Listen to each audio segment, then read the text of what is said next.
Enzo Recto, kalaban ang katiwalian at kasinungalingan, kakampi sa katotohanan at kabutihan. Ikinuwento ni Attorney Claire Castro ang buong pangyayari sa kumakalat ngayon na video na ginagamit ng mga kalaban ng administrasyon. Dito po din itali niya kung ano talaga ang tunay na nangyari doon sa video na iyon. Kung mapapansin po natin ang ipinapakalat pong video na ginagamit para sirain si Attorney Claire ay putol at hindi buo, pero dito sa video na ipapakita ko po sa inyo, dito po natin maintindihan kung bakit nagwawala itong si Attorney Claire doon sa video. Anyway, panoorin na muna natin itong video, then ipapanood ko po sa inyo ang buong paliwanag dito ni Attorney Claire.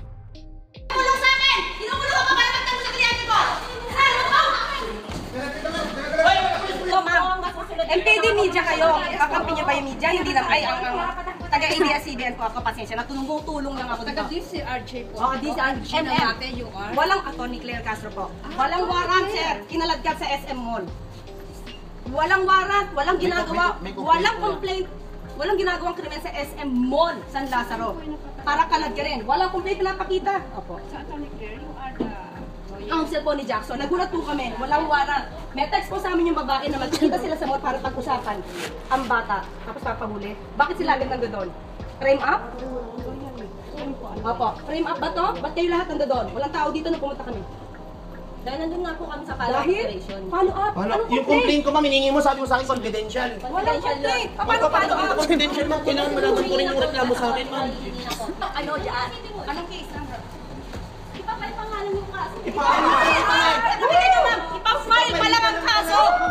Iniimbestigahan pa lang. Ipapay pa lang ang kaso para hulihin. Walang warrant of arrest. Walang warrant of arrest. Sir, walang warrant of arrest to. Ma'am. Sir, walang complaint.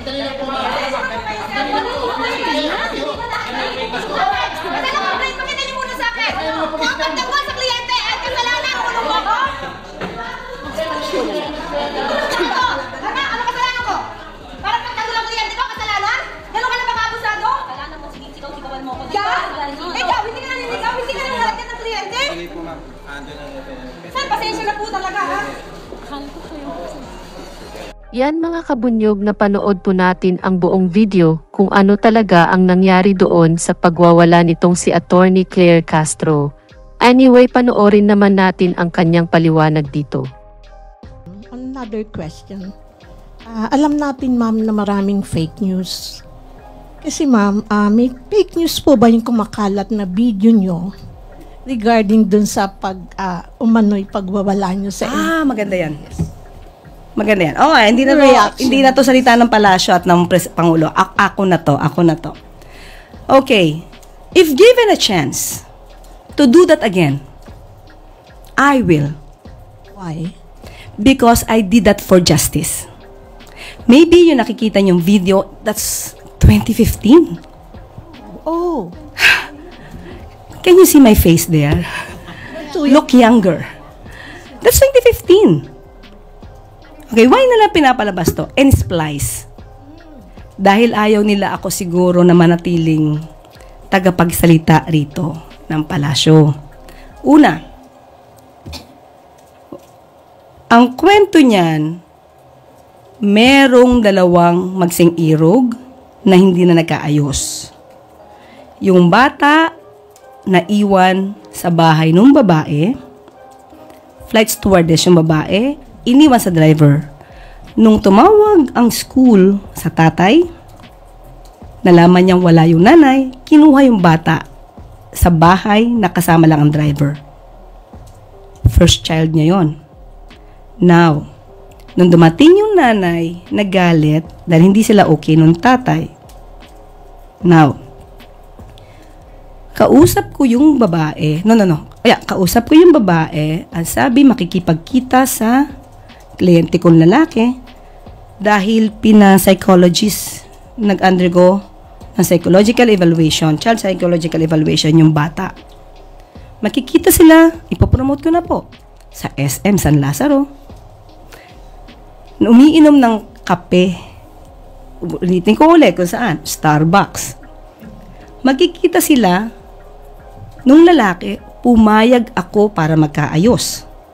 Okay? After that, bigla na lang, I just came from a hearing, the Ramjen case in Parañaque. So, ayoko na sana pumunta sa police station. But my husband said, let's go. So, pumunta ako, wala pa sila, nagpa-medical yata. So, I told to the relatives, ito pa, cool lang ha, cool. But when I was there with the relatives, sabi ko, doon sa police, lahat naka-civilian, wala naka-uniform habang nag-aresto.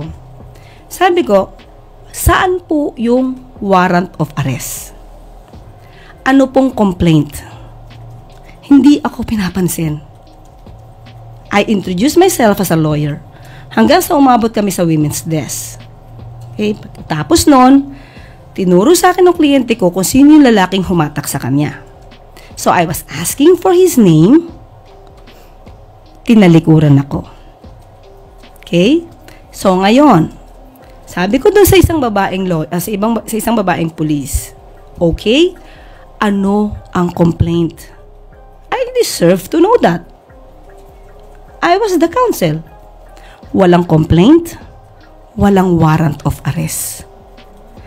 And my client was not doing any crime.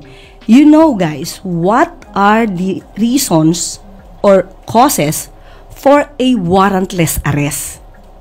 You know that there should be at least the guy or the accused or the suspect should have been committing a crime. Or there is a reasonable belief that he had committed a crime. But none. He was just drinking coffee. And there was a text from the guy that she was amenable to be intimate, only intimacy. So how could there be violation against women and children? So when I was there, I talked to the colonel. I forgot the name of the colonel, parang bossing nila. Sir, wala tong warrant of arrest. Walang complaint. Walang... And then, after that, it was not the problem with Inquirer.net at the time. Sino Inquirer dito? Hindi ko alam kung sino yun ha. Nakalimutan ko parang hindi niya lahat kinuha yung kwento. She did not even ask me. Nag-viral lang, kinuha niya agad nung ako na ay huhulihin. But before that, I talked to the officers. Sabi ko, sir, walang warrant to. And then, one of the officers then, doon, nadinig ko na nasa labas na kami, sabi ng ibang mga pulis, pakulong mo na yan. Na-splice to. Ang sabi ko, ipagtanggol ang kliyente ko, ipakulong mo ako, anong kasalanan ko? Yun siguro yung nakita nyo. O hindi, na-splice. O yan, na-splice yan. So if you want to get the original copy niyan, pero siyempre putol-putol na rin yun edited. Sa Inquirer.net, that's 2015. September. Alam ni Miss Pia yan. Hindi nga ako, wala nga akong penalty at that time sa ABS-CBN, sa DZMM. I was allowed to, diba? Otherwise, kung meron akong mali, I would not be allowed to go on air. And then after that, oh yan, that's 2015. Yan ang panoorin nyo, hindi yan splice. Okay? So, at that time, sabi ko, walang warrant of arrest, walang complaint. Doon pa lang sila gagawa ng complaint. So, sabi nung isa, namayapa na yung isang pulis, sabi niya doon sa pulis na babae, anong gusto mo? Sabi niya, pakulong yan. The problem is, kinulong ako, di kulong, it's detained. Dinetain ako, my husband, and my secretary. Why? Kung ako lang naman ang gusto nila, dahil lumaban ako, nangatwiran ako. Di ako lang. Ba't mo sasama yung asawa ko? Ba't mo sasama yung secretary ko? Hindi ba?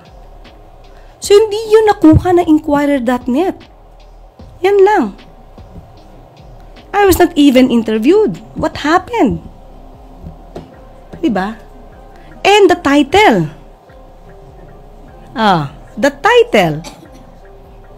Sa umpisa pa lang yan, yung comment pa lang yan, marami nang nag-bash doon sa gumawa ng title. Okay, again, hindi yun iskandalo. That's a fact. It's a fact. So, if you will be my client and you will experience the same, I will do it again and again and again for justice. Nung nandiyan ako, na-detain ako, sabi ko, okay lang. Parang si Jose Rizal. Hero lang ang dating. So, pampalubag ng loob kasi nandiyan ako di ba? Yan lang po, yan lang. So, wag po kayo maniwala doon sa mga na-splice na video. Kasi yan, that's the truth. Okay? Ma'am? Yes, ma'am. Yes.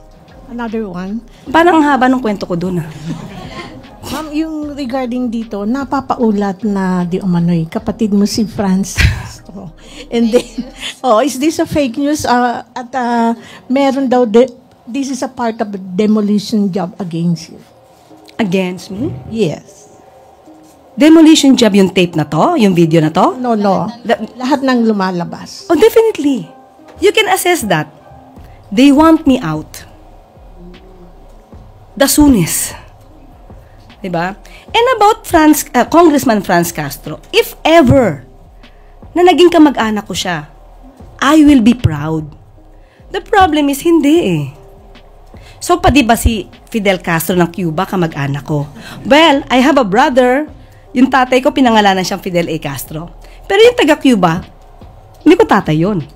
Diba? So, lahat ba ng Castro dito, kamag-anak ko? But if they will acknowledge me as their relative, di okay lang. Diba? Wala namang masama doon. Thank you, ma'am. Okay na? Okay na.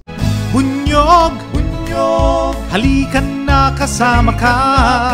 Bunyog, kapag buklod ay may pag-asa. Luzon, Visayas, Mindanao, isa ang pananaw.